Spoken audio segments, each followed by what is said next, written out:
Welcome back to the Convo Couch, everyone. Pasta Jardula here. I am with a special guest, a guest I had on for a long time ago. He's one of the first persons I got a chance to talk about when it comes to China. Carl Za is joining us today. If you haven't seen his Twitter, go ahead and join it. It's pretty awesome. He made a great tweet the other day with some remarks coming from, I believe it was Ted Cruz, that you made the whole tweet about, this craziness from the populist right, Carl, where people like Marjorie Taylor Greene, Josh Hawley, who I've liked a lot of his votes inside the Senate, but they're getting a little crazy. And they're saying certain stuff like it's been 1,000-year attack from the Chinese on America. What are your thoughts when you hear these tweets from people like Ted Cruz?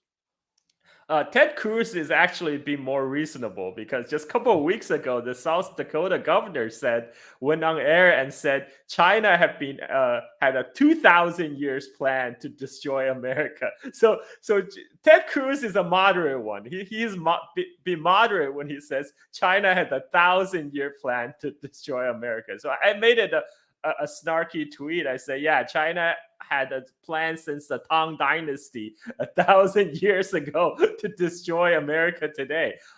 It's obviously ridiculous. America will be lucky if it still exists 1,000 years from now. But that's besides the point. Right now, there's all these crazy talk points from the U.S. congressmen to the point that the Pentagon is now stepping in and say, oh, whoa, let's cool off the rhetoric a little bit. Just a couple of days ago, the General Milley, I believe he's the chairman of the Joint Chief of Staff, and he had an interview with Defense One. He said, okay, let's cool off the talk about pending war with China because it's not helpful.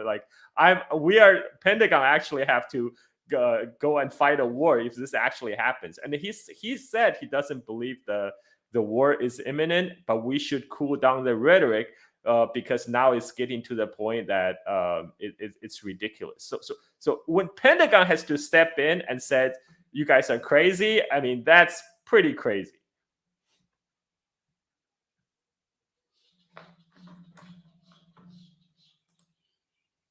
That will tell you a lot about the U.S. mentality as far as the voters are concerned, especially in the populist right when it comes to China. I believe when we had our first interview, you said like the information that people grasp from China is a little ridiculous. It's kind of like it was something along the lines of they get the butt. I remember we were talking about the ass, or it's just so ridiculous because you have people like Steve Bannon, who's funded by Miles Guo, an ex-Chinese descendant. You know what I'm saying? A guy he's a Chinese nationalist that was thrown out of the country, and yet he's going Chinese Communist Party, this and that, and he's getting funded by a Chinese nationalist. And you got people like Jack Posobiec who want to go to war over a weather balloon. Can we get some clarification about what that balloon was? Was it a spy balloon, Carl, or was it a weather balloon? Well, I mean, obviously, China needs to send a clear signal they're spying America. So, rather than relying on satellites, they need to rely this very ancient technology of balloon to sail slowly across American airspace. So all the camera angle can be captured and displayed on CNN and cause a national freakout, right? I mean, this is just a devious Chinese plan, Craig. It's like the 1,000-year plan. They're going very slowly, Carl. Yes. So has the Chinese government made a statement on the balloon itself? Have they come out and said plainly that this was just a weather balloon?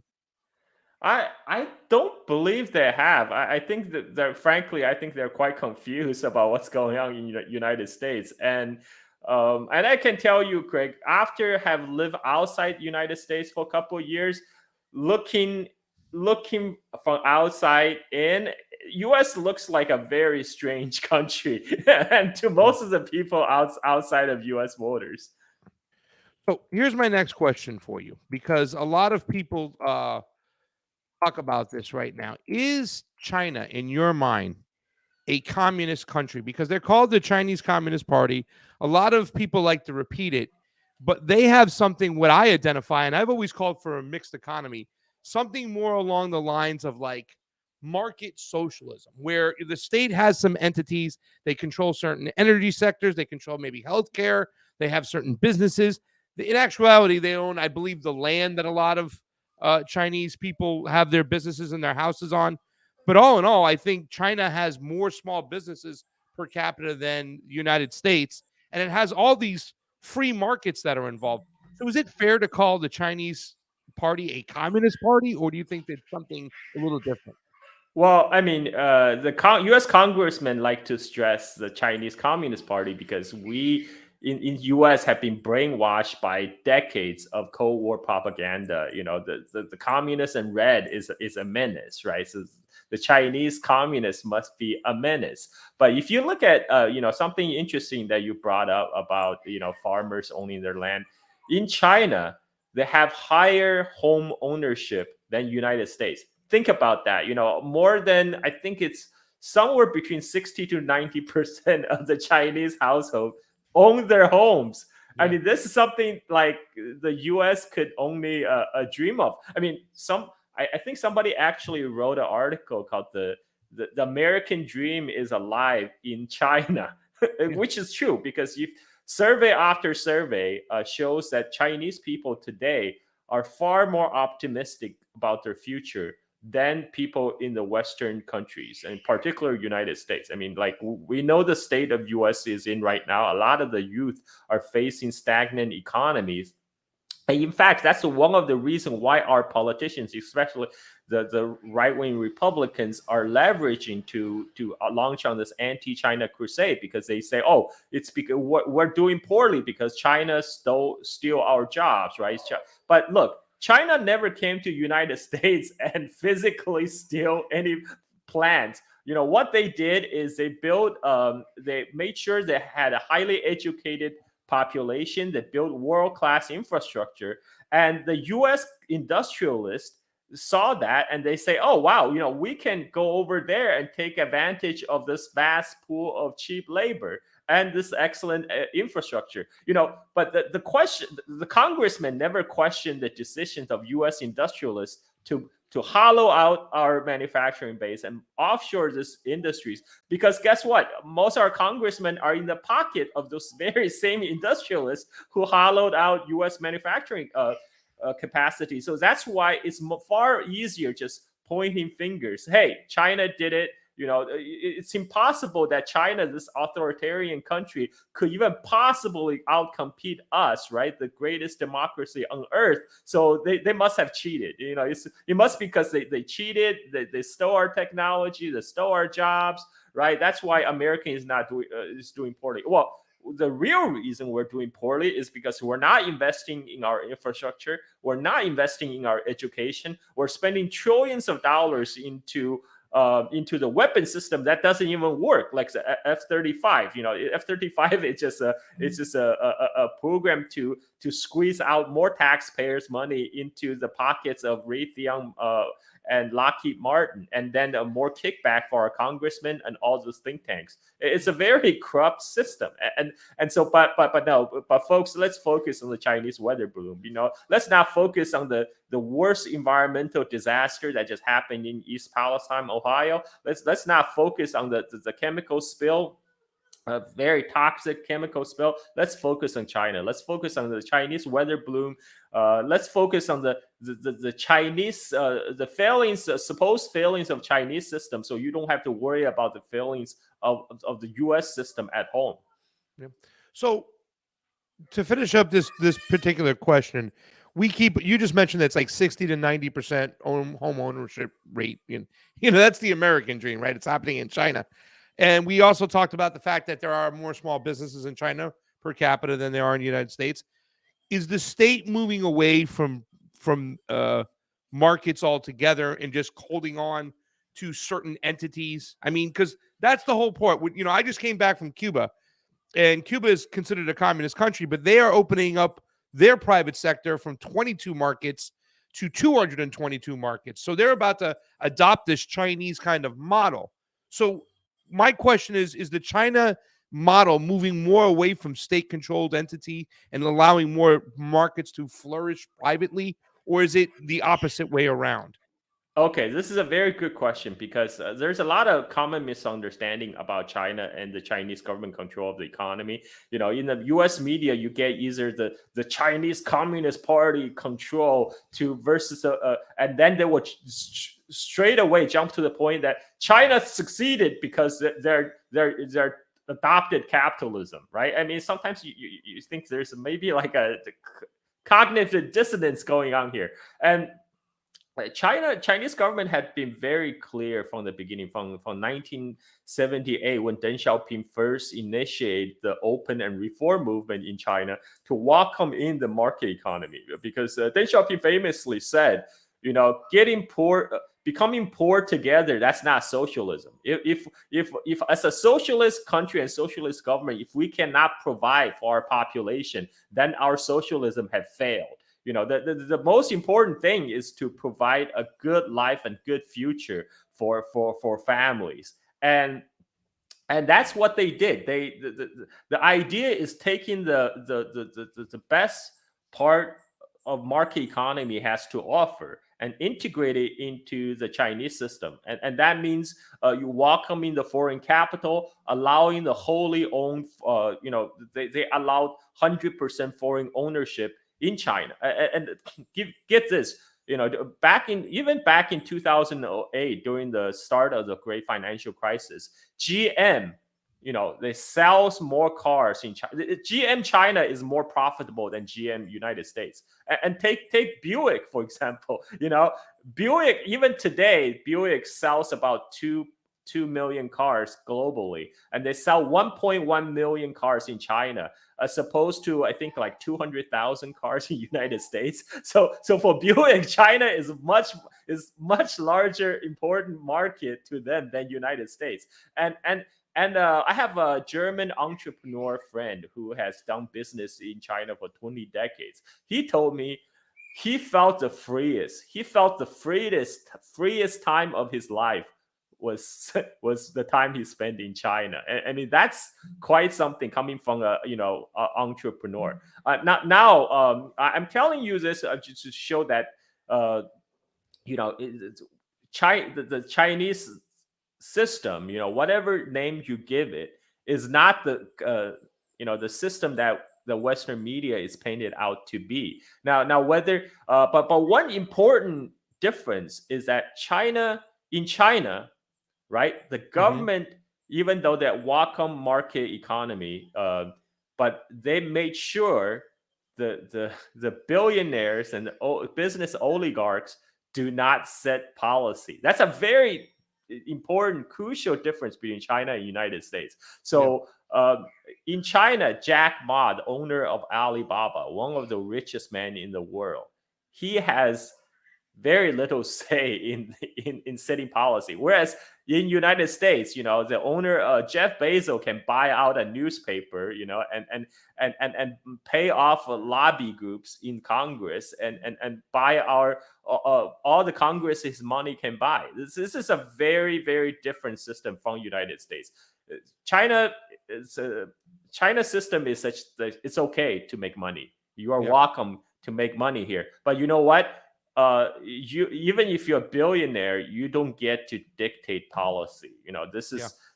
That's very different, very, very different from United States. Here, we have the Bill Gates, Mark Zuckerberg, the Google CEO. These guys are the ones driving policy. For example, the TikTok ban. The supposed reason for TikTok ban is national security reason, but the real reason is because Meta, the parent group of Facebook, and Google, they team up together and they lobby U.S. Congress to put a ban on TikTok because TikTok is eating their lunch. Instagram, Facebook's Instagram and YouTube short video, they couldn't compete with the TikTok algorithm, so they lobby the Congress to ban it because that's American way, right?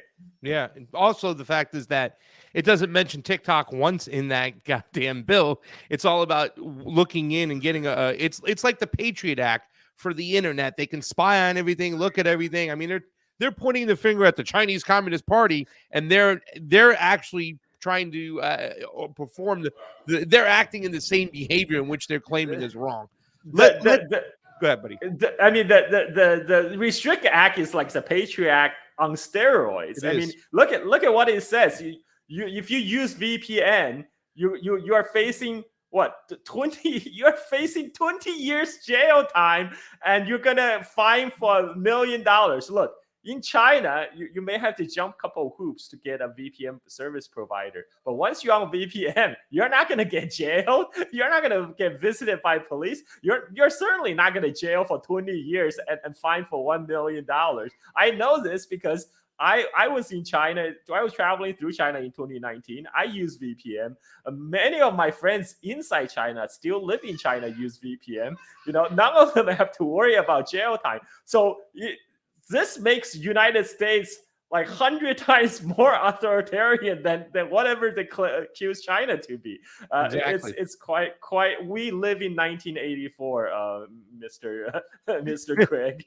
I agree. All right, so let's talk about this one. I'm going to put this one up here. Let's talk about the foreign policy, because a lot of people accuse me of being a China sympathizer, that I'm too friendly with China, that they have their own problems too, that they're not the Boy Scouts.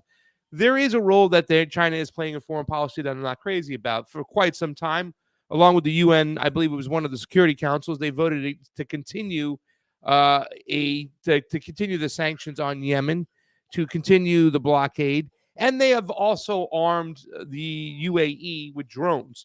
Now, it seems like both Russia and China are trying to warm up to both Qatar and the UAE, because they want to kind of play games, against the United States and see who can be their best friend.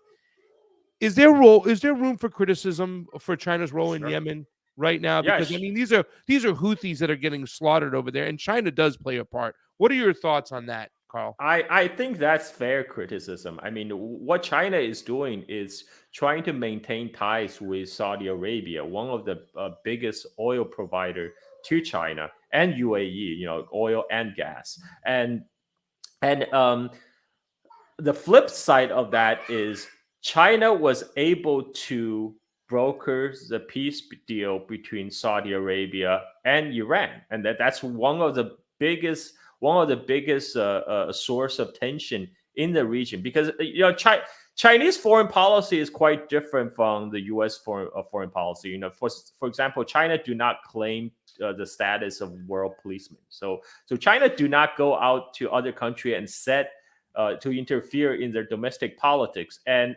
instead, what China offers is, let's sit down and do business. I don't care what you do inside your own countries. And that's a Chinese approach toward Saudi Arabia, toward Iran, toward Israel. That's why China was able to maintain friendly relationship with Saudi Arabia, Iran, and Israel at the same time. I mean, that's pretty crazy, but it's true. But one part of Chinese bilateral relationship with Saudi Arabia and UAE is that, yes, China do sell them weapons, and those weapons are being used in the war in Yemen, because both UAE and Saudi Arabia are deeply involved in the Yemen civil war, as we both know.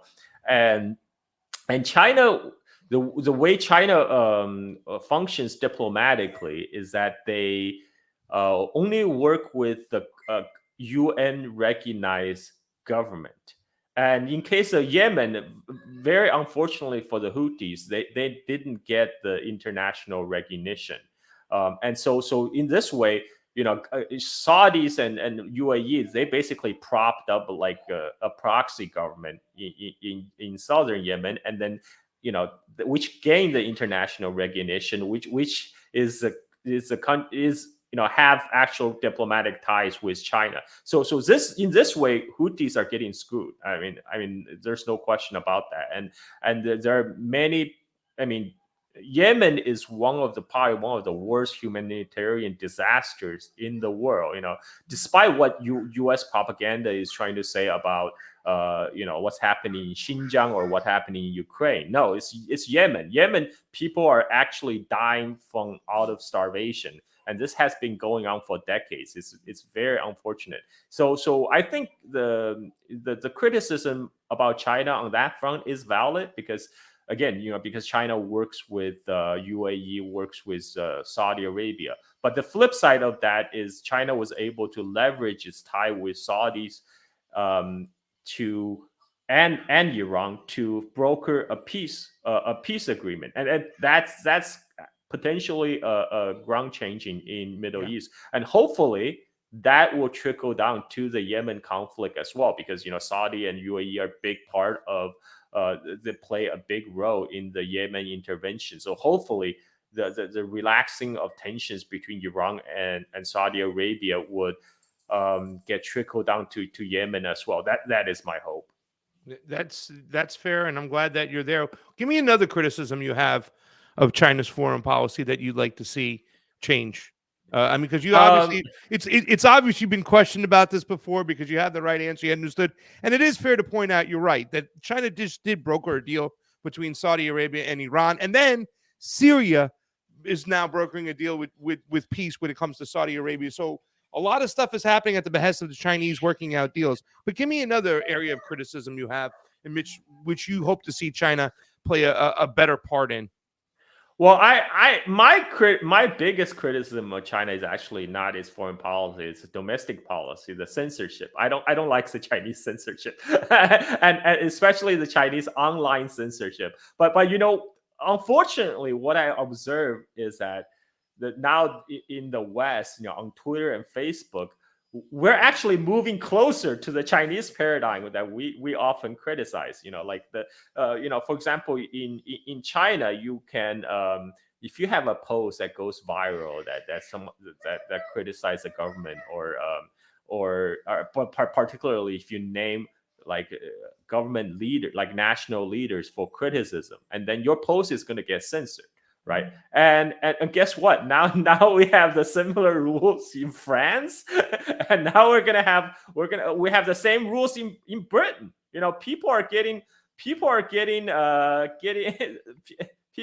noticed from the police for getting charged for like tweeting about the Queen, or posting social media snarky comments about the Queen. I mean, so this is I mean, I don't think the West has any legs to stand on when they come to criticize China on that. But for me personally, I don't like censorship. I'm all for freedom of speech. So this is one big area I hope China would improve on, Yeah. is its own domestic censorship program. Why do you think they are overreaching? Is it because they're a conquered nation for so long, and they're still fearful of the West and any type of orange revolution? Is it all about that? Yeah, exactly. I mean, this is if you look at China, people often bring up the point when they talk about TikTok ban, they're like, "Oh, but Facebook, YouTube, they're not available in China." Well, they actually were available in China before 2009. In fact, July 2009. And then what happened was there was a tragic event in the 5th of July 2009 in the capital of Xinjiang autonomous region, Urumqi. There was Urumqi riots.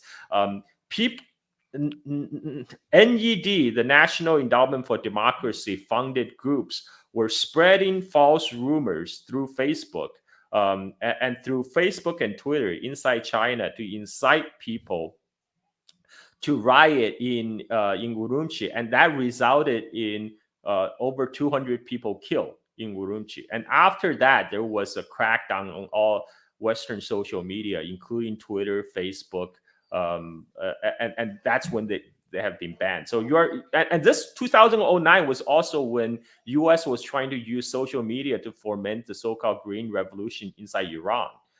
So it's no secret that U.S. have been weaponized these U.S. dominated social media platform to push for regime change worldwide. And I mean, this is why many more countries are waking up to that, and they're demanding some sort of internet sovereignty, control over their own cyberspace. So yes, you are exactly right. The Great Firewall and banning of American social media, it's all related to the fear that U.S. will use that to foment color revolution and effect regime change. Let's talk about Xi. Xi. Is he part of the WEF still? What are your thoughts about that? We see this picture of Xi Jinping, getting smiling with Klaus Schwab. What are your thoughts? Because a lot of people seem to talk about right now that they feel that Putin has been, persona non grata, thrown out of the WEF, and now he's not on the websites anymore. Where do you think Xi Jinping stands with the WEF? Is he still part of the WEF crowd? Is he playing an angle, or is he just going to be a nationalist and say, "I'm going to do what's best for China"?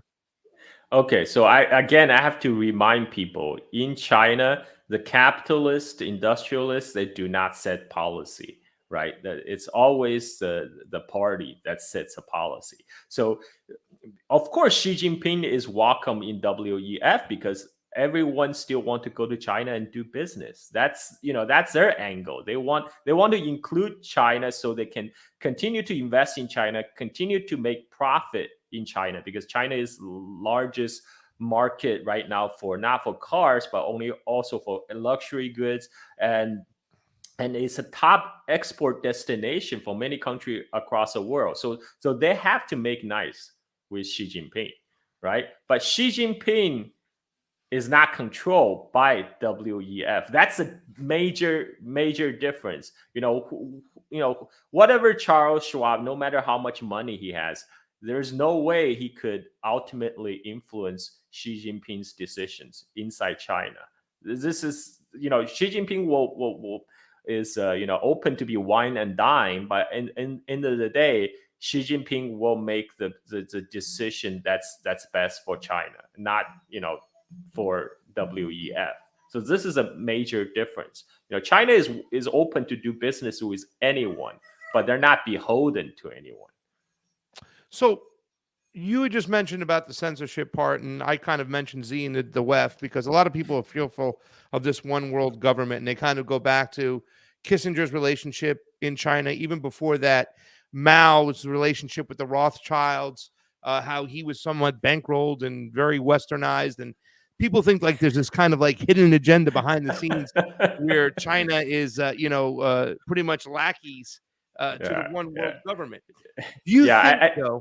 Go ahead, buddy. I was going to say before. Yeah, I ask a question. like because a lot of people tend to lessen the agency of the people from the global south, and they think somehow sometimes we tend to over attribute the power of the Anglo-American elite, right? I mean, it's true that the US interfere everywhere in the world. It's also true that British have done that before. The MI6, CIA, they're active all over the world, but they don't have as much power as they would like to have. I mean, that's why they're still upset that China and Russia is outside of their grasp. China and Russia pursue their own independent policies. This is what upsets the U.S. elite in Washington the most. And the Mao is not westernized at all. Mao is like the most traditional Chinese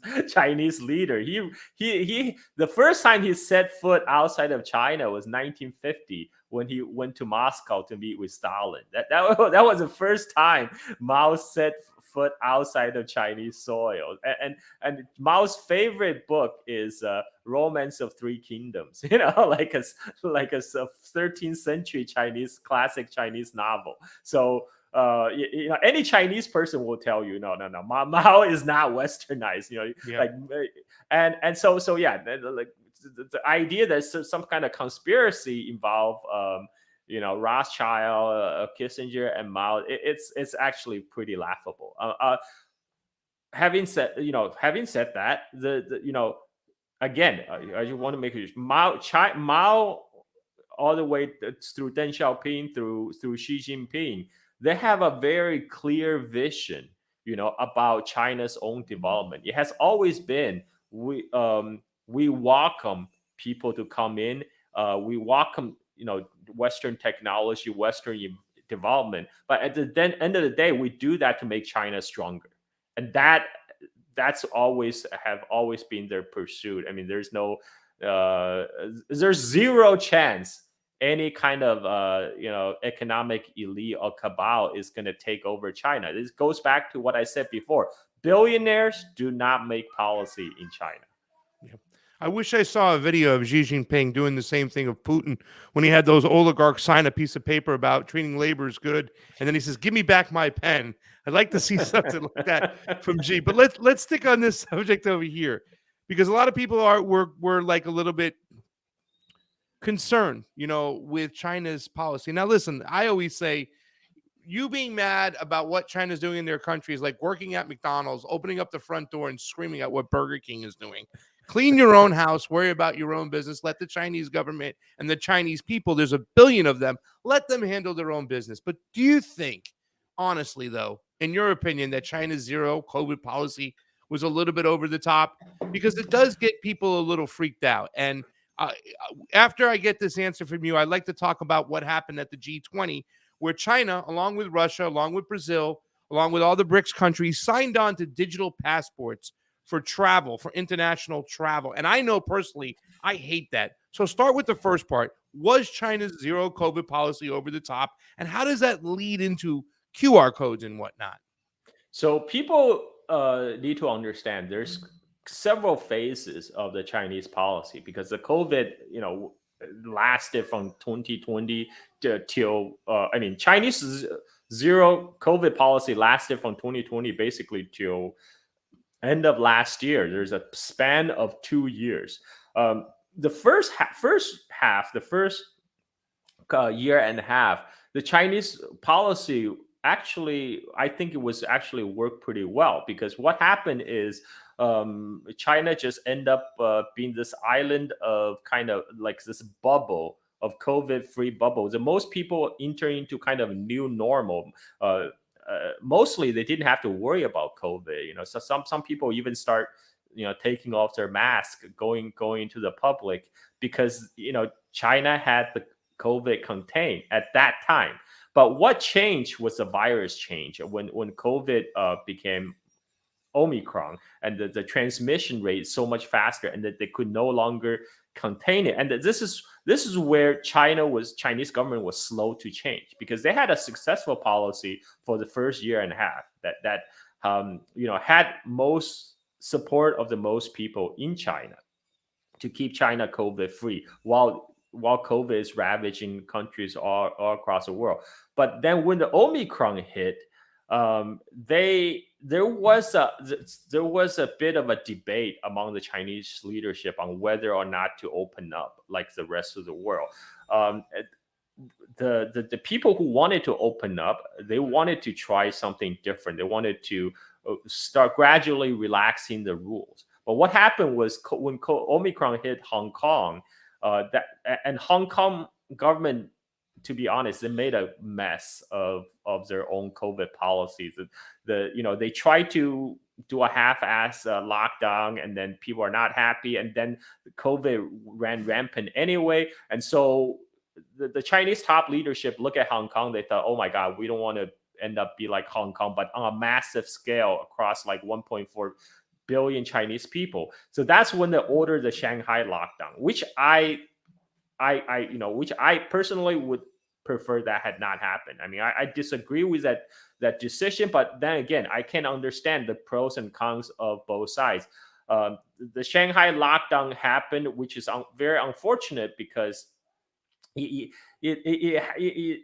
whole city of 26 million people went into a lockdown, which the Chinese government weren't prepared beforehand to do. And so there was a lot of problems with the lockdown when it was implemented. It caused a lot of unhappiness among the Chinese population.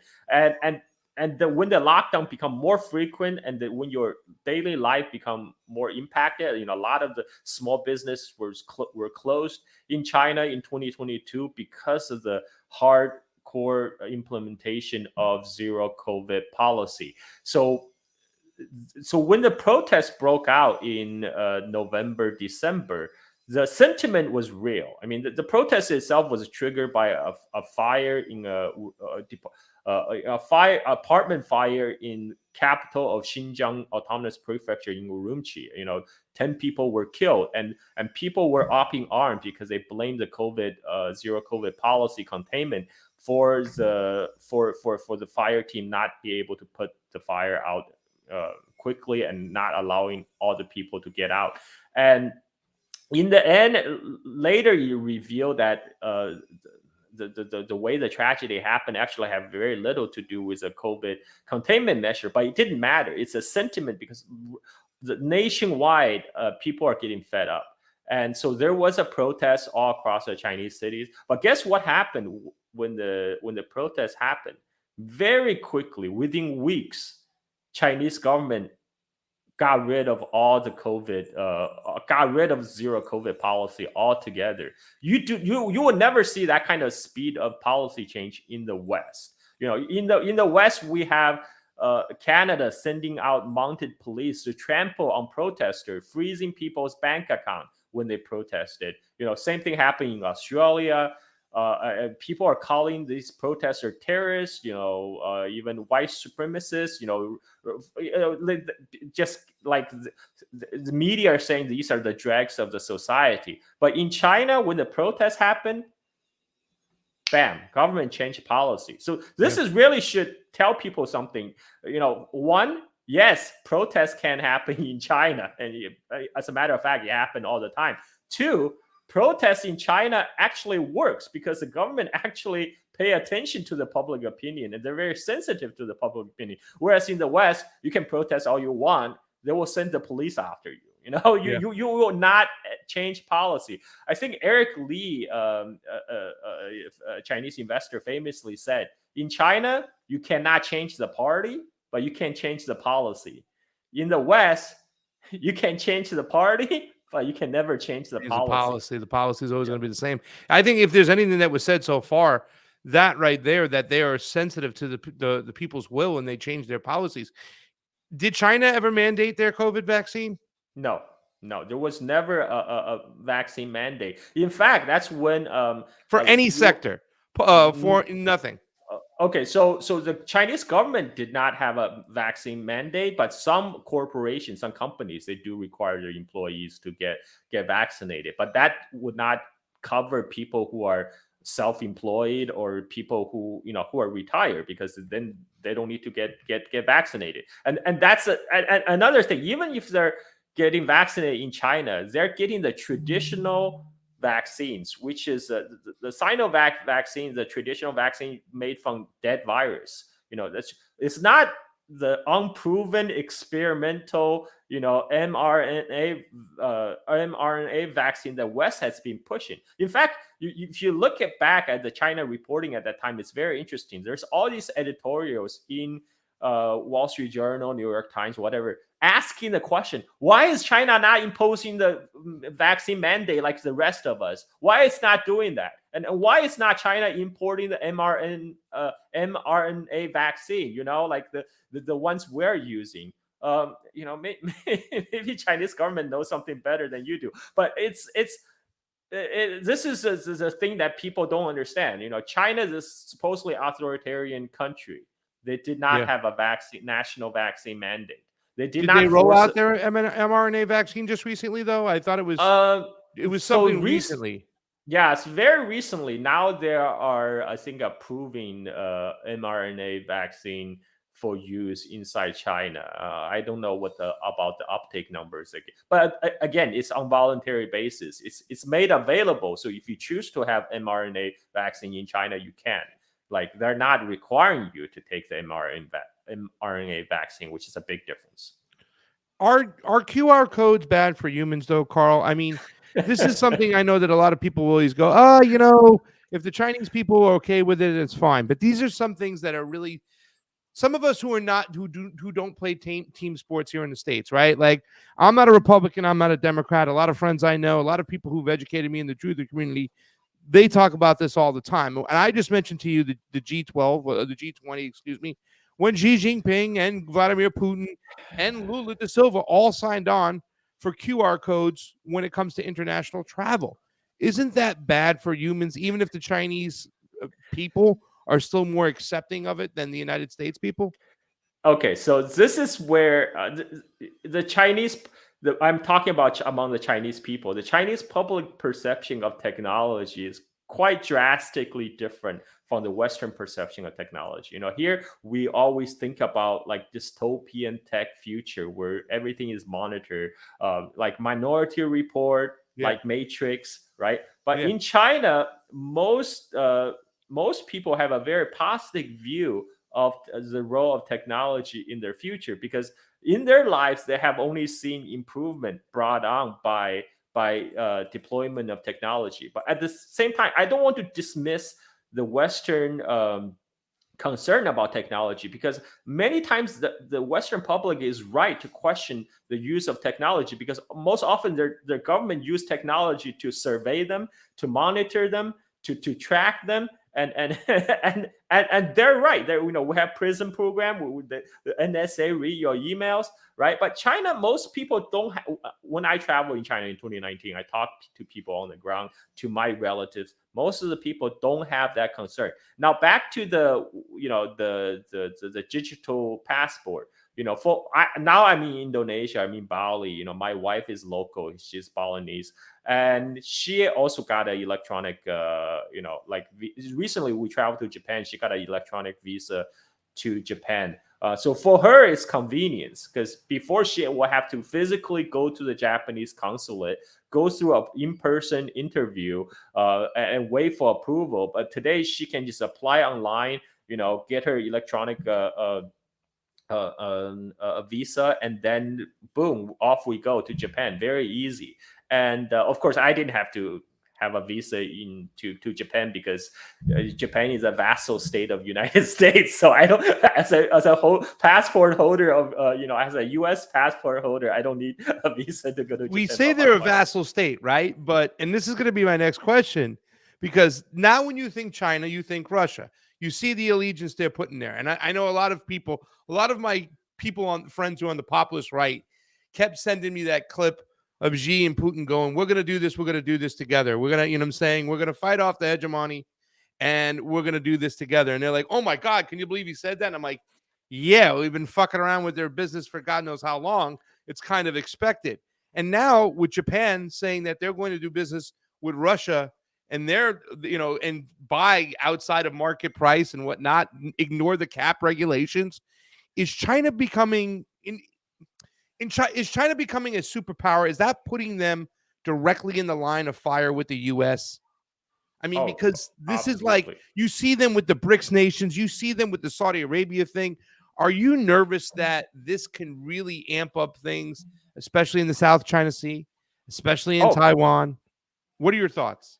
Oh, definitely. I mean, right now the U.S. Congress is panicking. Marco Rubio, who just recently giving an interview, he said, the way the de-dollarization is trending, in 5 years we won't be able to sanction those countries anymore More because they don't exactly. use dollars. Yes.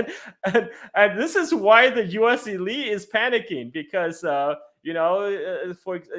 when Brazil trade with China or Russia trade with China, why do they have to use dollars? China make most of their stuff, and so what does U.S. have left? And this is why there's a popular thinking among Pentagon that to put a stop to China's rise, we have a very small limited time window between 5 to 10 years, because between these 5 to 10 years, U.S. still U.S. have three legs, three pillars of hegemony: military, tech, and financial. Now, now the tech and financial hegemony is a little bit wobbling because China has been challenging both.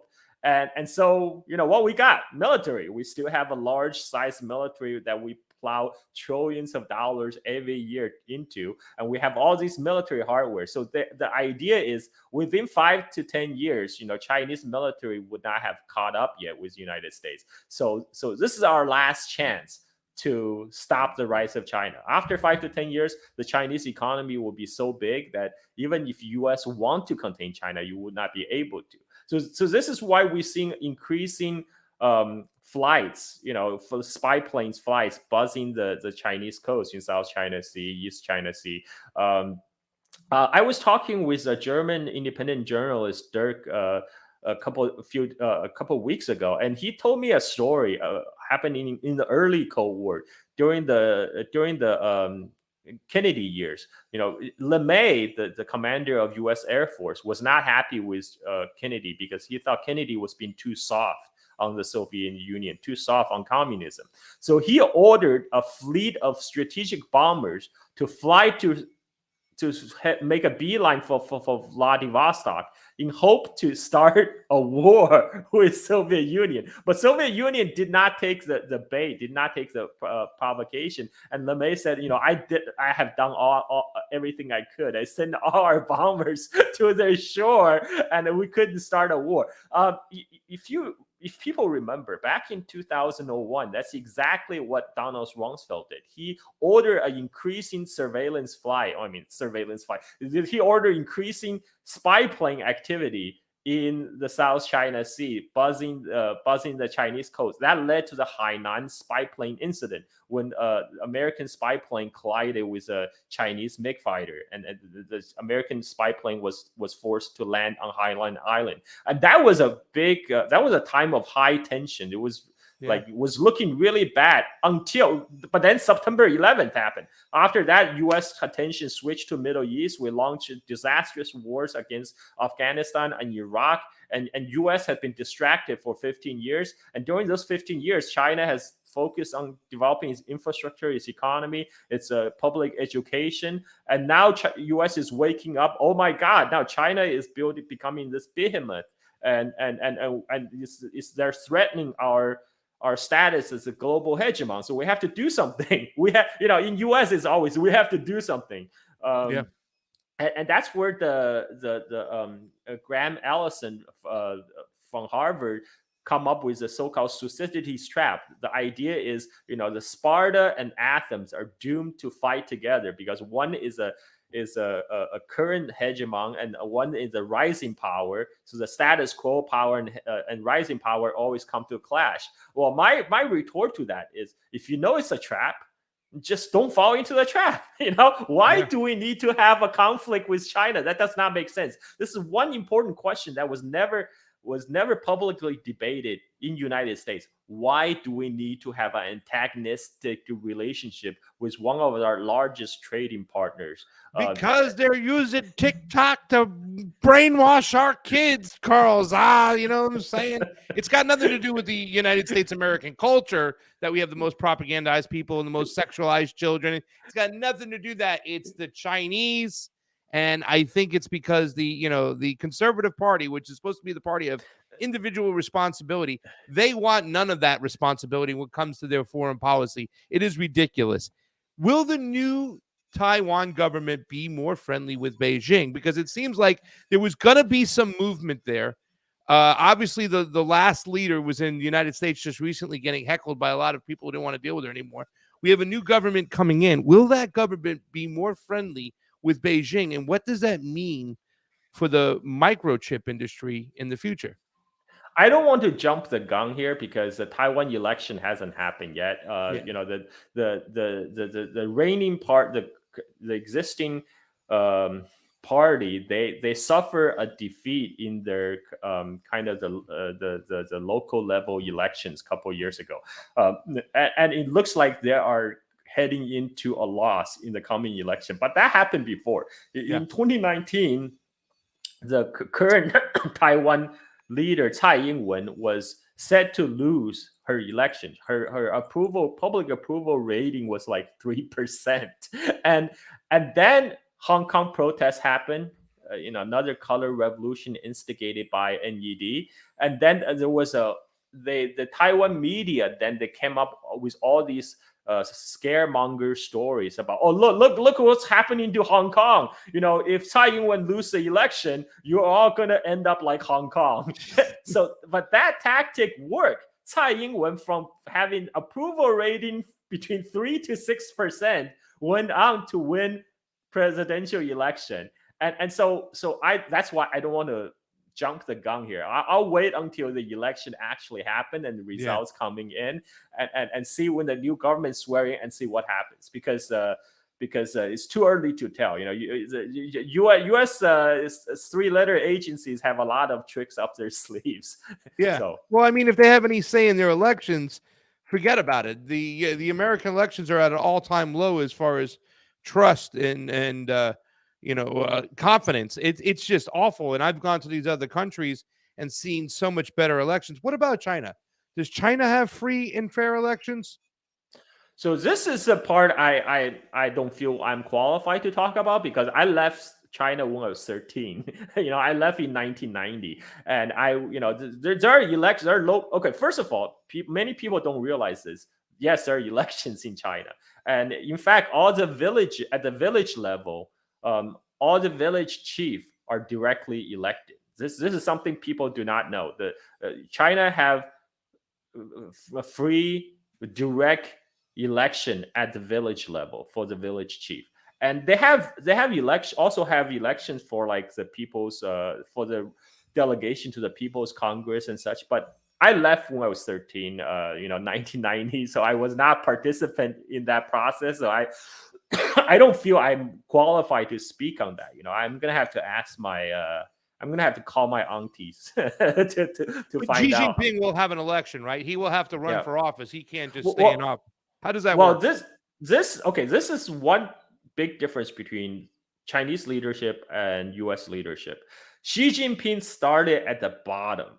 All the Chinese national leaders, they have to start from the bottom. So Xi Jinping started as a party secretary of a village, right? And then then he was promoted to the county level, and eventually to the provincial level in the Fujian province opposite of Taiwan, and only later then he was promoted to a national level. And so but look at the US, right? The US system. What did Obama do before he joined politics? He was a organizer.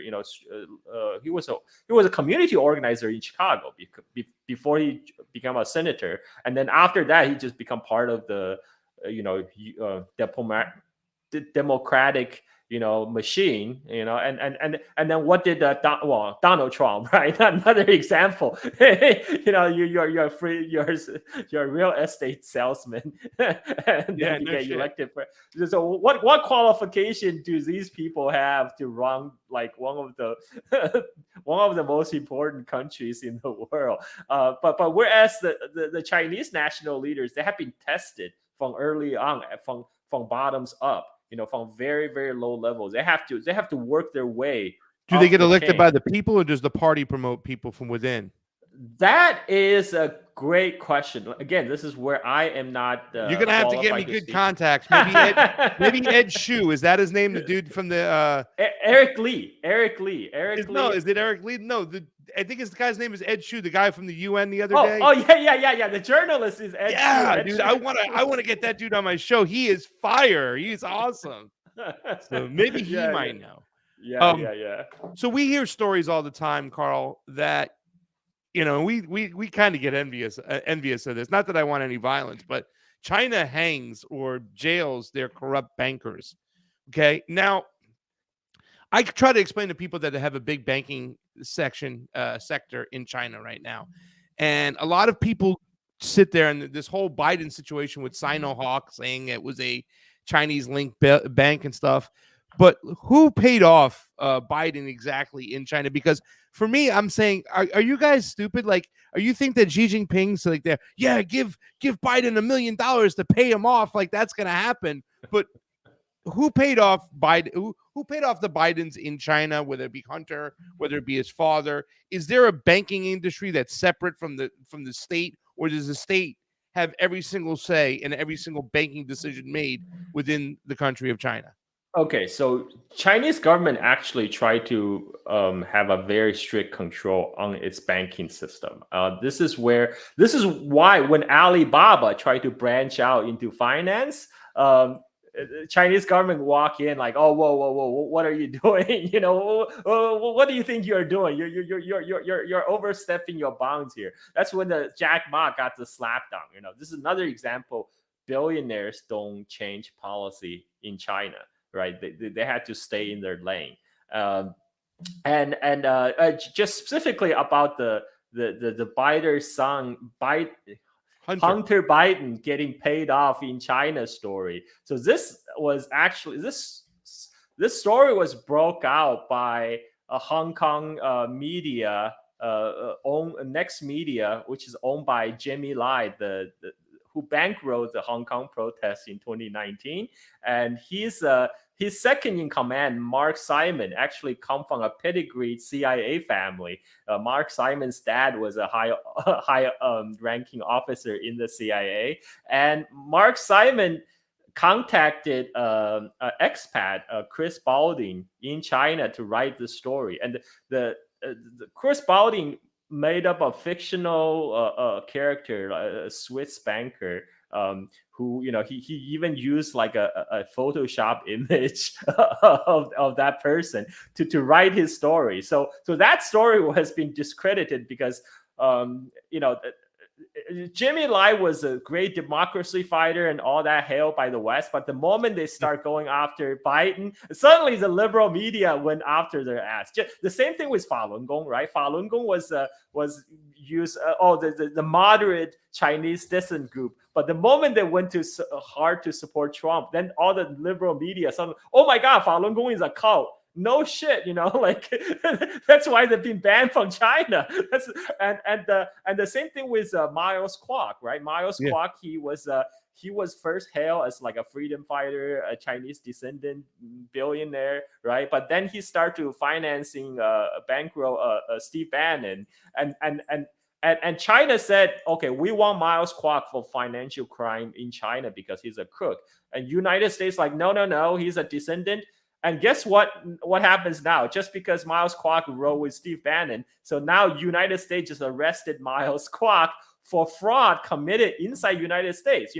He's a crook. He has always been a crook. A crook is always a crook.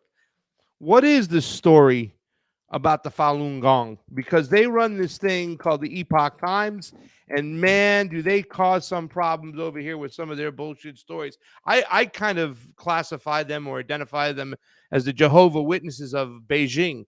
How would you describe the Falun Gong? They're a cult, like I think the closest American equivalent would, like you say, Jehovah's Witnesses, but more like Scientology. But Scientology on steroids, and because the one of their belief is don't use medicine. You're like, they don't believe in modern medicine. I dated a girl, my ex-girlfriend is from a Falun Gong family. Her mom practiced Falun Gong, but she doesn't, so thank God. And she like her grandparents, they're living in the United States. Her grandpa got sick, and her mom refused to hospitalize him, and because Falun Gong believe you're supposed to just meditate, but also they also have some insane beliefs about, like, they believe the racial mixing is evil. That's literally one of their tenet is racial mixing is evil. That the child of the racial mixing will go to a separate hell, and they have all kinds of crazy wacky belief, but they are the group that originated with most of the China atrocity porn stories. Like the organ harvesting story originated with Falun Gong. If you go dig deeper, almost all the source of the organ harvesting story came from Falun Gong originally. Yeah, we were talking about this the other day. It came directly from the Falun Gong, and forget about it. And my friend Yasha Levine, back in 2018, he filed a Freedom of Information Act with the U.S. government about Falun Gong's funding. And guess who is funding them?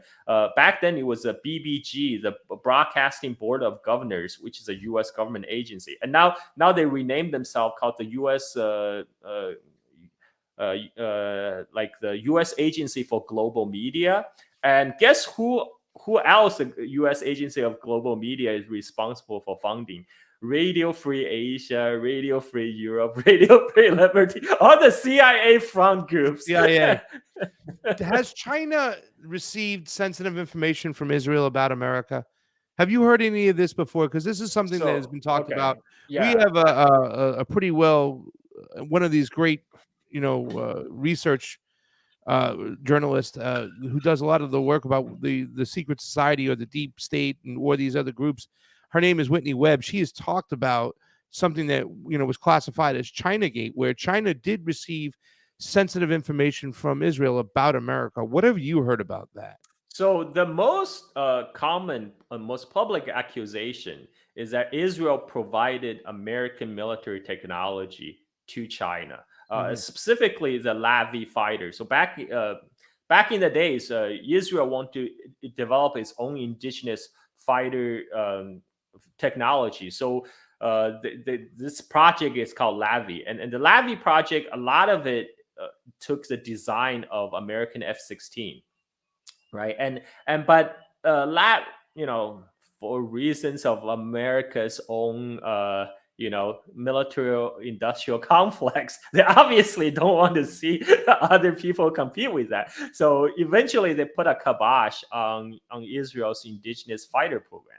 But in doing so, Israel has this fighter jet that was already ready to go. They had a prototype, and so they approached the Chinese to offer to sell this their fighter technology to the Chinese. So there's an accusation that the current the mainland Chinese fighter jet, the J-10s, was a copy of Lavi, the Israeli jet, and which then it's traced its origin to the American F-16. But I also see a lot of the defense expert on jet said, well, maybe superficially they look similar, but they're actually quite different in their functionality, and because the J-10 is much larger than the Israeli Lavi. But I'm not a defense expert. I'm not a airplane jet fighter expert. So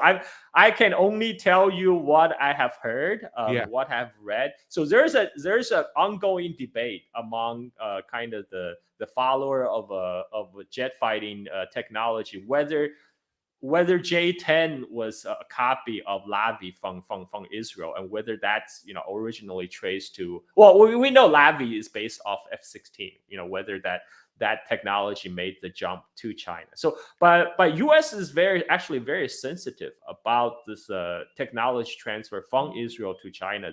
They put a kibosh on that. The Lavi deal with China never officially took place because the U.S. paid the Israeli a visit and made them a deal they can't refuse. Sound like the Godfather over there, Carl Zob. Be careful, make a deal that can't refuse. Last question. Yeah. Doubling back to the COVID-19, what role did China play with the COVID-19, specifically with what happened in Wuhan? I mean, there's a lot of financial connections we see. There's a lot of, I couldn't stand it when Donald Trump said it was China's fault. It was China's fault. And it's like, all you have to do is look at EcoHealth Alliance. All you got to see is Fauci's history. Moderna goes all the way back to DARPA. But what role did China play when it came to COVID-19, and specifically what happened in the Wuhan lab? Well, what we do know is COVID was first discovered in Wuhan, China, right? So this happened, and they traced the earliest post-COVID zero. Did you hear the new story, by the way? Raccoon dogs. Did you hear the raccoon dogs? No. What's a raccoon dog? There's something called a raccoon dog, in which they said came out of the wet market that have put. This is so recent. They talked about it for one day. We all laughed about it. Literally less than 2 weeks ago, they said it was raccoon dogs in China that could have possibly carried the COVID-19. But I think it went away really quickly because a lot of people are either saying that it was created in the Wuhan lab, or it was created. A virus, a bioweapon in the United States, maybe Fort Detrick, and then brought to Wuhan. So, go ahead. Yeah. So the Wuhan lab leak theory originated from none other than Donald Trump's Deputy National Security Advisor, Matt Pottinger. So Matt Pottinger, back in 2020, he was placed in charge of the U.S. domestic COVID policy. And when he saw the shit was about to hit the fan, he decided the best way to do is to blame China. So Matt Pottinger contacted his buddies in Washington Post. I'm talking about Josh Rogan and all his media contact, and start pushing hard for this lab leak theory in U.S. press. And this is when suddenly the COVID become a political issue and become a diplomatic issue. Before it was just like this is a new disease that come out that nobody knew not about. But because of Matt Pottinger, who's a big China hawk, he supposedly he was Wall Street. He came from a pedigree, a patrician family in Washington, and he was a Wall Street Journal. He was a journalist for Wall Street Journal in Beijing when the Iran delegation visited Beijing for some talks. So he decided, supposedly, according to his own story, supposedly he tailed the Iranian delegation into their hotel, and that's where he got stopped by the Chinese security, and supposedly he got roughed up by the Chinese security for following the Iranian delegation. And so he held a personal grudge against China for that.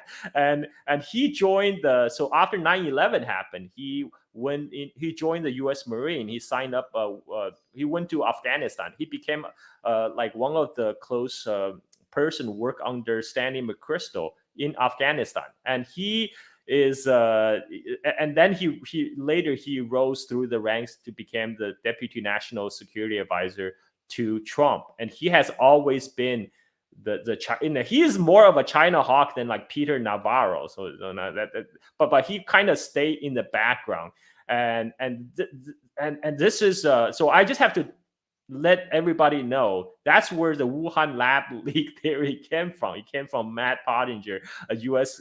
Official. And then about the COVID, about the COVID issue. Why would China release a freaking COVID virus that affected China? Why would you release it inside China, right? I mean, let's say if it is a Chinese lab created a bioweapon, why would they release that on their own population? I mean, again, the theory was that they're part of the WEF and the eugenics program. That's why. But it doesn't stick with me. And if you do look at the money tracing, it goes all the way back to Eco Health Alliance. And like I said, you can trace these bioweapons back to way back United States. Always you can trace it back to MI6 and then the continuation of the Nazis coming over with Operation Paperclip, where we had a Nazi draft and took some Nazis to continue working on these things. And I don't think it was a leak. I think it was a let out, if it happened on purpose in China to start the whole situation there. But go ahead. Speaking of bioweapons and its history, it also leaks to the Japanese Imperial Army Unit 731. They have during the World War II. So the Japanese were practicing, experimenting on the POWs in China, in Harbin. This is not just Chinese POW, but they're also experiencing on Russian POWs, American POWs, British POWs. They were using, they call these people logs, literally logs. So they would do things like vivisection, which is dissecting a person whilst they're still alive. And they give them anthrax, and expose them to all different viruses. So after the war, the United States decide not to prosecute the Japanese doctors who are responsible for the Unit 731 because they want the valuable data. They want it. So in exchange for the data, they give immunity to all the Japanese personnel involved in that germ warfare project. And again, there has always been persistent accusation of U.S. actually deploying bioweapon during the Korean War. U.S. deny it, of course, but there has been persistent accusation from the Soviet side and the Chinese side that U.S. did deploy bioweapon in the Korean War. So just a little historical anecdote. How is the Chinese-India relationship going right now? I mean, they're both in BRICS. They had that border conflict. I haven't heard much about that border conflict. Yeah. And from what I understood, that China and India are trading at a higher rate than they've ever traded before. But when I talk to a lot of my Hindu friends in the States, they curse out China like there's no tomorrow. So how is that China-India relationship going right now? Yeah, this is currently a bit rocky. This is ultimately stemmed from the border dispute, and which is surprise, was created by the British back in the early 1900s. Everything comes from the British. Please continue. And back when India was still British India, British was playing the so-called great game with Tsarist Russia, and they were really worried that Russia would somehow come in and take India away from them, right? Of course, India is like the crown jewel of Britain. It's Britain's precious, my precious, right? Yeah. They have to keep India close. So one way British do that is they try to build a buffer state, and this led to the British invasion of Tibet in 1904. Because they're scared the Russian Cossacks is going to ride through Tibet and then attack India from the north. And when after British invaded Tibet, they decided to draw some lines on the map. They literally just drew a line on the map saying, okay, this is now the border, between Tibet and India. And without any consultation, without any agreement, either from the Tibetan representative or the Chinese representative, there's two lines, two sections of the border that the British unilaterally declare it's theirs, which was never recognized by China or even the Lhasa government of Dalai Lama. So and the British promptly forgot about it after 1914 because the First World War broke out. They had other things to worry about. Then by 1930s, when Japan is on the rise, leading to World War II, Britain suddenly worry about Tibet border again. They worry the Japanese is going to come in through Tibet and take their precious India. So at that time, they decide to enforce this line drawn on a map, and they send in 1940s. They send in the police to evict representatives of Dalai Lama from a place from the Taiwan monastery. Basically, to keep a story short, the British felt the borderline should run along the Himalaya mountains, but there's a strip of land that's traditionally under administration of the Tibetan government that ran to the south of the Himalayan mountains. So the British decide that's not acceptable. That's not so they drew a line named after their maps colonial officer Henry McMahon, and it's called McMahon Line. And the British says this is a new border. They kicked out the Tibetan representative, and on the west side, on the Kashmir side, the Maharaj of the Kashmir at the time, he wanted to expand his own border, so he hired a British surveyor that drew a huge map, include a huge portion of Tibet and Xinjiang into Kashmir, and that. Later in 1940s, the British colonial governor of India, he ordered all the older maps destroyed. All the older maps that show those parts are belonging to the Qing Empire in China destroyed, and only the British drawn map get to send out to all the world press to be used as a new guideline. So that became the basis of when India became independent in 1947, they took those British drawn map and say, okay, this is our new border. And but the Chinese didn't even know. And when the PLA marched into Tibet in 1950, the Dalai Lama's representative came to them and say, oh, we have a border dispute with India, and the Indian police just evicted our monks from this monastery, and you need to look into it. And so that's when Zhou Enlai started to negotiate with India on the border, on the boundary dispute. And just to put into perspective, China, when PRC was founded, when People's Republic of China was founded in 1947, China inherited border dispute with almost all its neighbors because of the past encroachment of the imperialist power. But by now, China have resolved all the land border dispute with every single country except India. This one right here in the Himalayas. Bhutan. Yeah, except India and Bhutan. And Bhutan is because Bhutan's foreign policy is handled by India. So it's really just the land border dispute, the one last land border dispute China has is with India. And it's because back in 1950, Zhou Enlai offered a swap deal. Zhou Enlai said, okay, we control the western disputed territory. You control the eastern disputed territory. Let's just have like what we have, make it into an international border, and it basically exchange. But Indian government at the time decided to refuse that offer. They wanted to enforce all the Indian claims, and that led to the war in 1962, which China defeated India, and it's been a sore issue ever since. So the border issue is because both sides have been, since 1962, many generation of school children have been raised to look at the map, and on the India side, oh, this is Mother India, includes all this part. On the Chinese side, everybody say this is China, include all this part. So with nationalism running high in both countries, it's very hard for any side to make a compromise. I mean, China could probably easier for China to make compromise because China have been making compromise. They isn't there water over there that they want? It's like I believe there's a the water. Some people making the argument about water, but it's not really, because most of the water is locked up in the glaciers on the Tibetan plateau. It like the Tibetan plateau. I mean, that's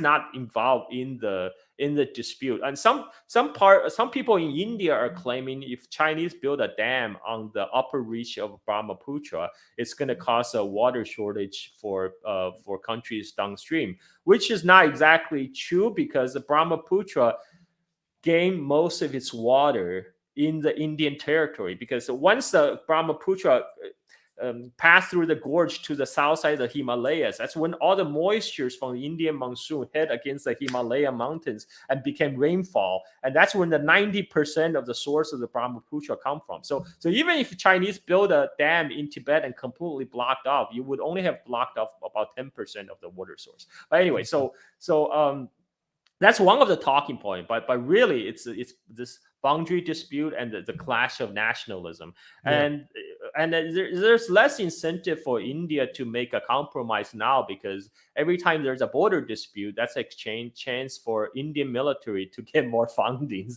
That's their like money tree there, there's no reason for them to remove that irritant. But which is really sad, because India and China are two ancient civilizations. There's so much could be gained by cooperation. You are right. There's a huge trade going on between China and India. Like Chinese Indian tech startup used to be largely funded by the Chinese investors. Tencent and Alibaba were going in funding all this Indian tech startup, but that was being banned under Modi because of border dispute. Again, I think Modi's doing it to appease his people because the nationalists going a little bit crazy. But every time that and I was reading an article, was on Zero Hedge, which is very anti-China. Anything they produce. I mean, I love Zero Hedge, but when it comes to China, I said you should change your name to the Falun Gong. Same with Gateway Pundit, and same with the War Room. I mean, they're just ridiculous, and we don't have a lot of good representation of what's going on in China.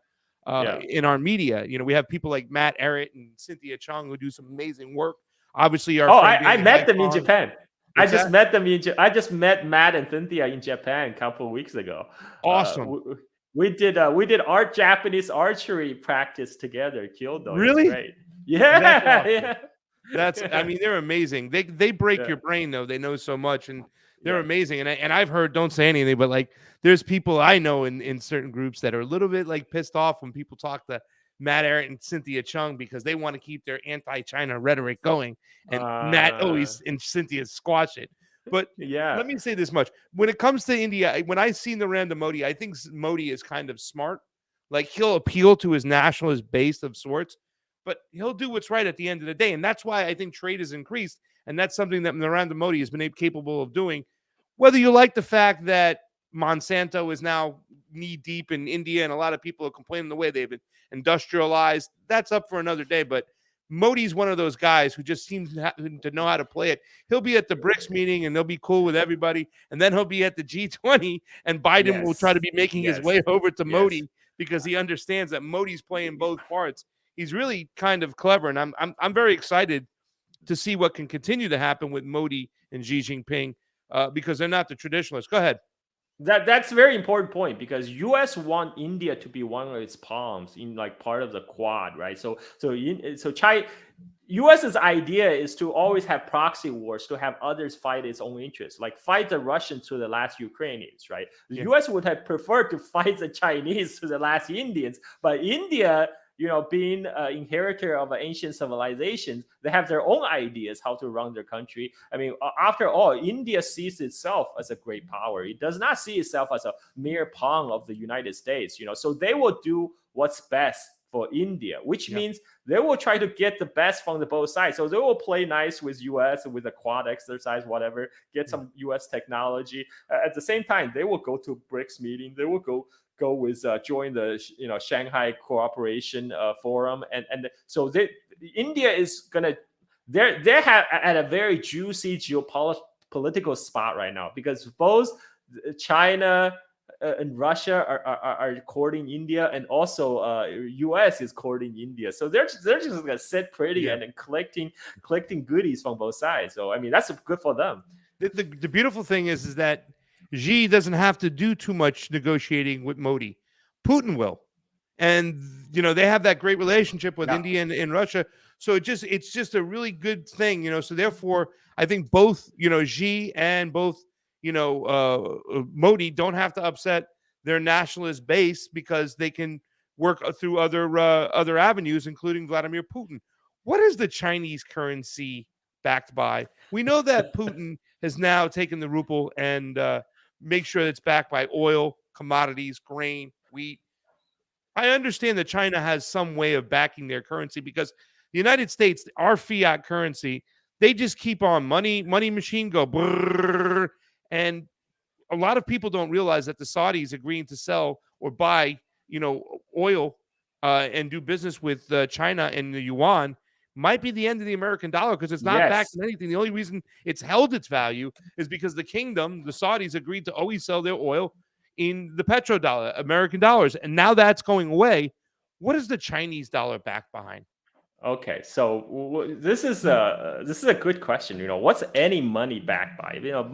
Money. The fiat money is backed by trust, right? But in China's case, it's more than just trust because China actually makes stuff.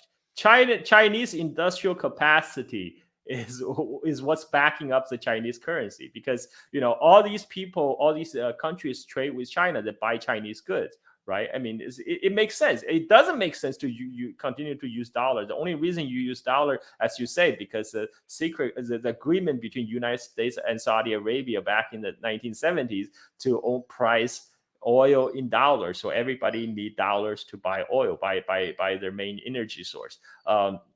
But if Saudi jumps the ship, this is it. I mean, like the de-dollarization is happening fast, and you can spell de-dollarization Mr. right Rubio, now. right? Yeah, Rubio. yeah. I mean, like this is happening very fast, but there's still some hurdles. Because one is Chinese currency is not freely traded. They're trading within a very narrow band, but it's not a free floating currency the way US is because Chinese government plays capital control. They have capital control in place. So for China become a truly global reserve currency, China have to relax its capital control, and that's something I'm not sure China is ready at this point. Again, you talk about like the global economic elite, and the one way they control country is through manipulation of the money, of the monetary supply. This is how Soros destabilized many countries, by playing the currency game. And in 1998 particular, when George Soros triggered the Asian financial crisis, China learned a lesson. That's when they put a very strict capital control on money coming in and out of China. So because they don't want to repeat the experience of the Asian nations back in 1998 that were being devastated by George Soros and friends. This also happened in Russia in 1998. They all went through very hard times, but then China have to have a choice to make. If they want their currency to be a global currency reserve, they will have to relax capital control. Another thing they would have to accept is if your currency become the global reserve currency, you have to be willing to accept a large trade deficit with the rest of the world. I mean, this is a way with the US dollar. I'm not sure if China is also ready to accept a large trade deficit with the rest of the world at the moment, because at the moment China runs a large trade surplus, particularly with United States, and whether so I think it will take time. That's what I'm saying. I think it will take 5 years, like Mark Rubio says, to iron out the kinks. 5 to 10 years. Yeah.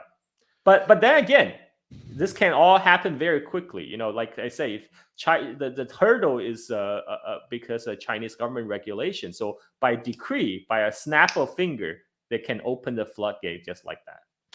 You see the way China acts. China just invited, I believe, the Australian Prime Minister to come sit down and talk with them. And this is after the Australians were told, don't mess around. If you mess around, you'll find out. And they invested into a submarine fleet in that part of the world where China's like, well, now we're going to treat you like the big boys. Just know that. But still, here comes China extending the olive branch. And I think that's the differences between their government, your government, well, I don't want to say the Beijing government and the United States government. Are you fearful of a hot war between China and America? I mean, this has to be on your mind because Yeah.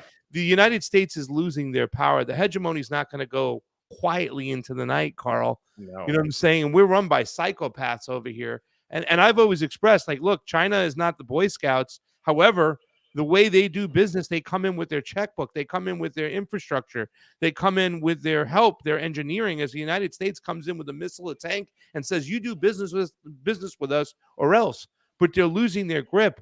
This has got to make you think at one point, what will the United States do? I mean, right next door to China, what we've seen, what they did in the 70s in Vietnam and Cambodia and Laos. What are your thoughts? Because this leads to a lot of people thinking that China is trying to kind of change the United States from within inside. There's always talks that China has a lot to do with academia, that China is kind of thrusting now the TikTok thing. But you know what I'm saying? There is these talks. Are you fearful at all of a hot war? Craig, if you asked me 5 years ago, any possibility of hot war between U.S. and China, I would tell you you're crazy. Never going to happen. But if you ask me now, I'm not so sure, because that's all the factor that you just mentioned today. And I would like to also comment about like the so-called Chinese penetration, in the word of one China watcher, penetration of U.S. research institutions. Okay, U.S. research institutions have been running on the back of Chinese researchers and grad student ever since 1980s. I know this because my dad came to study in the United States in 1985. And when I joined my dad in 1990, I go see my dad in the University of Illinois labs. When I go to the lab, it's all Chinese face I see, all the Chinese words I hear, like they're like U.S. institutions depends on the Chinese labor. This has been a fact, like in academia it's been known for decades. But right now FBI, the so-called China initiative put out by the U.S. government is cracking down on researchers of Chinese nationality or Chinese descent, marking them as some kind of possible fifth column or spy. I mean, what's that's going to do? It's going to drive these people back to China and contribute to China's further rise. I mean, this is a big self-own. But right now our country is going so crazy. It just happens without people even questioning. And we go back to. I think you're absolutely right that U.S. is fearful of losing its hegemony because of the rise of China. And this is why we're seeing increasing provocation over the issue of Taiwan, because U.S. know Taiwan is a hot button issue for China. Just like Ukraine is an emotional issue for the Russians, Taiwan is an emotional issue for the Chinese. And the China has been very clear about where the red line is. The Chinese leadership had said they are for peaceful reunification of Taiwan. However, if Taiwan unilaterally declares formal independence, there will be war. And there's no ambiguity about that. And US right now is kind of testing water. It's getting pushing closer and closer to that red line. That's started with that's why we have Nancy Pelosi visiting Taiwan on a US Air Force plane with US Air Force escort.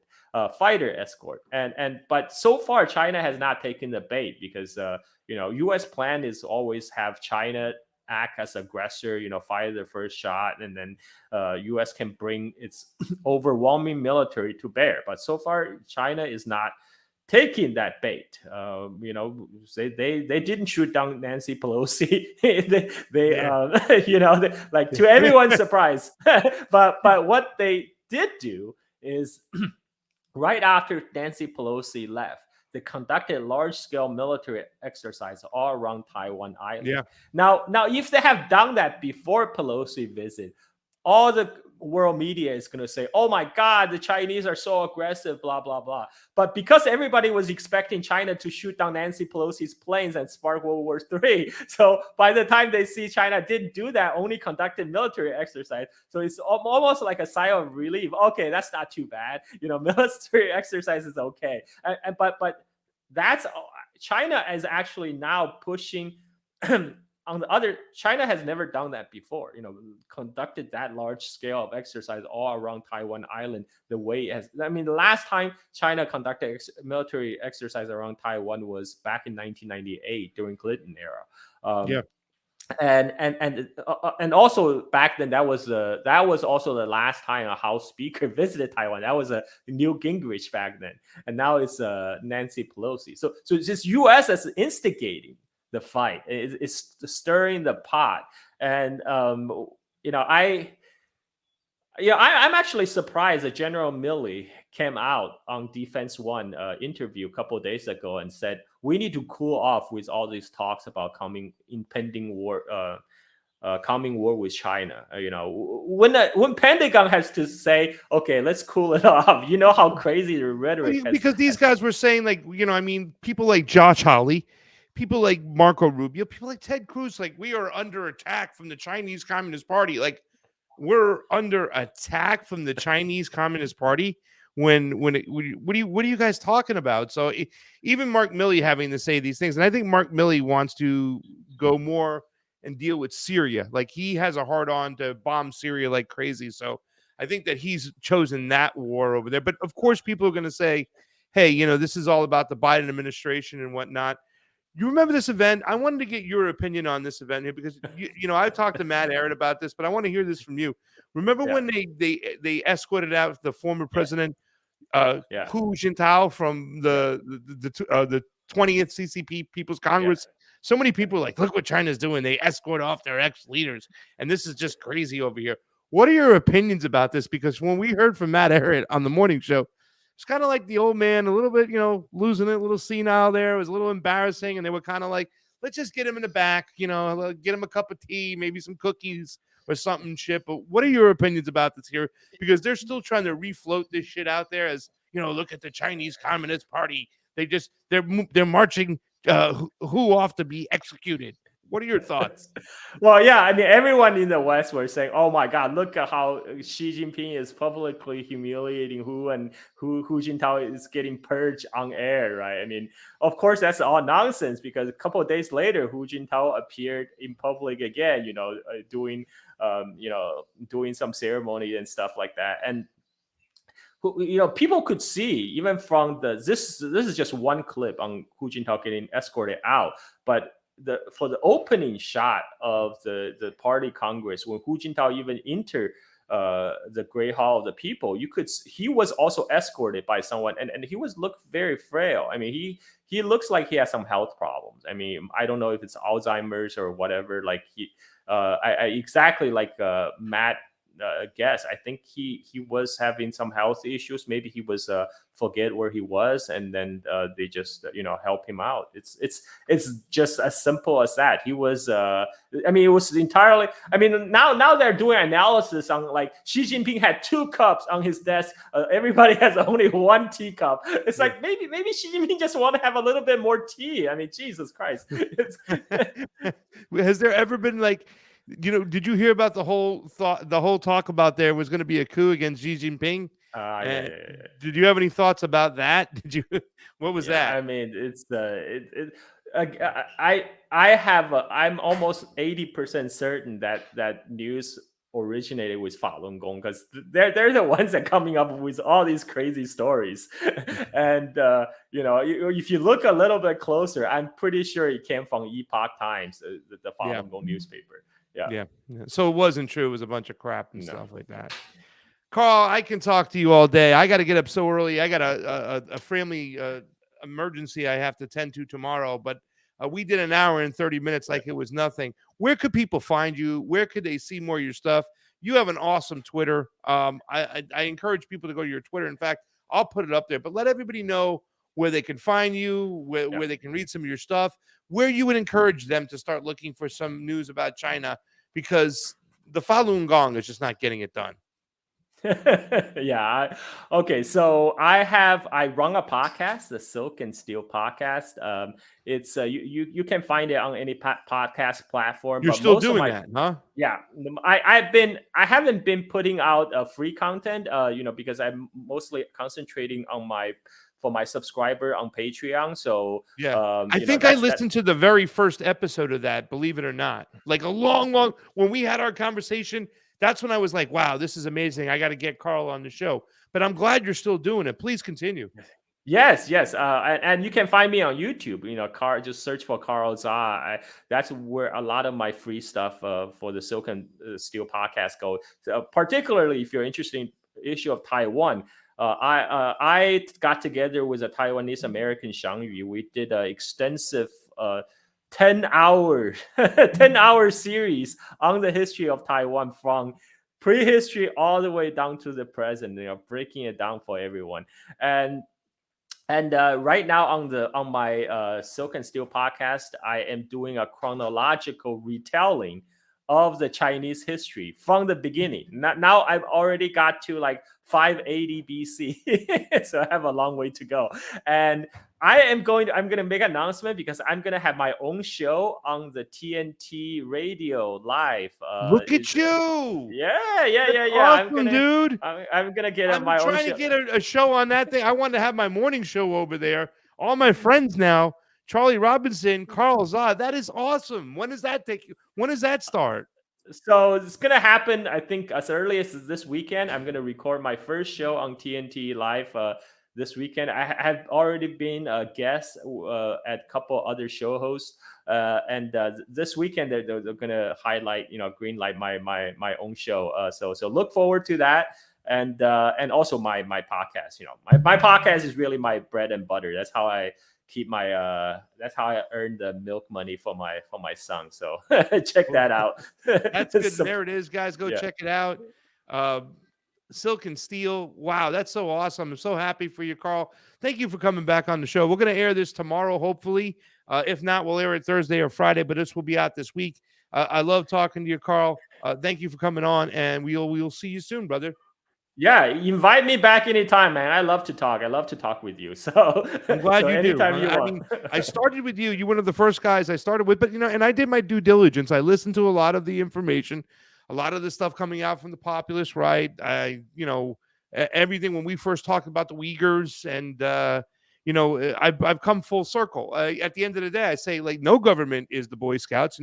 Particularly talking about the actions, what's going on with Yemen, but it is not it's a ruthless world, and sometimes concessions have to be made and whatnot. And I think a lot of things have come full circle, not excusing the funding and the supplying of drones to the UAE, but the fact is they did broker a deal between Iran and Saudi Arabia, and to keep those connections in place, sometimes you got to get your elbows dirty. So I still like the fact that the Chinese come in with the checkbook and their infrastructure, opposed to the United States coming in with their weapons and their missiles. So I'll continue to talk to you, and I'll continue to scrutinize everything, and I'll continue to look at the system as a whole. I think that free market socialism is what I like to call it, because I don't believe that corporations should own certain entities like water and oil and all that. If we have free and fair elections, I feel we can obtain something like the Chinese model, and the Chinese model is really working. So I love to talk to you. Come back again, and I'll see you soon, Carl. Nice talking with you, Craig. You got it, buddy. Combo out, everybody. We'll see you soon.